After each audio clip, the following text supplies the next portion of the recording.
Questa è la Serie B-Win. Amici sportivi, buon pomeriggio e benvenuti da Gianluca Prudenti insieme a quest'oggi per Padova-Sassuolo, 19ª giornata del campionato di Serie B-Win, partita importante per entrambe le squadre. Il Sassuolo vuole vincere per continuare la sua corsa solitaria in vetta alla classifica dopo essere stato raggiunto ieri sera dalla Livorno, che ha vinto nell'anticipo contro la Ternana. Dall'altra parte invece c'è il Padova di Fulvio Pea. Il match tra Padova e Sassuolo, e poi arriva il gol, il vantaggio del Sassuolo. Terranova 1-0 in favore dei neroverdi, il gol di Emanuele Terranova sblocca il risultato dopo 12 minuti di gioco. E Longhi perde sotto nel secondo palo, colpo di testa, palla ancora buona, Bianchi e pallone in rete, il raddoppio del Sassuolo, c'è l'autorete però di Cionek, 2-0 in favore dei neroverdi, l'autorete di Cionek, il Sassuolo raddoppia, 1-2 micidiale dopo un quarto d'ora. Padova 0, Sassuolo 2.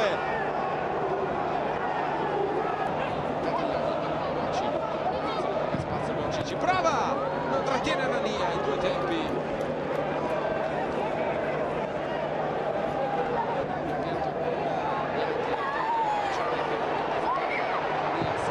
Ci prova,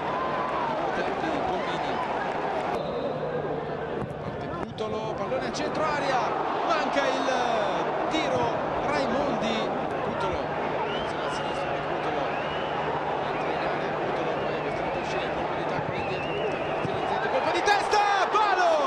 Il palo colpito dal Padova, pallone ancora vivo, con questa conclusione deviata.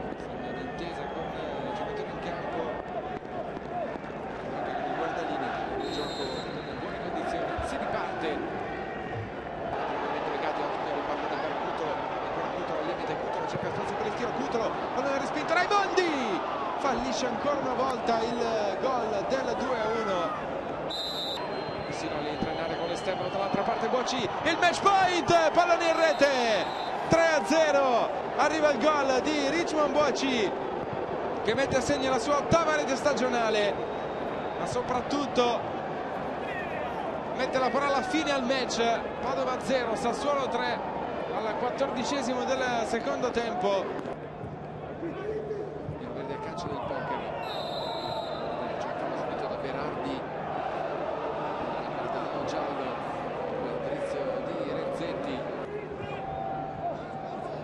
verticalizza bene per Farias, cerca il tiro a giro, pallone in rete, prova a riaprirla il Padova al 23°, Diego Farias trova il 6º gol stagionale e soprattutto il gol del 1-3, il gol che è esattamente a metà del secondo tempo.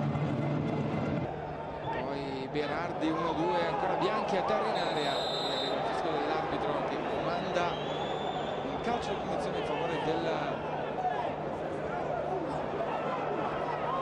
Sassuolo.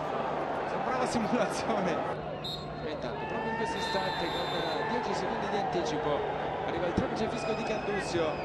Sassuolo batte Padova 3-1, Luganio continua la sua corsa in vetta alla classifica, più 3 sul Livorno.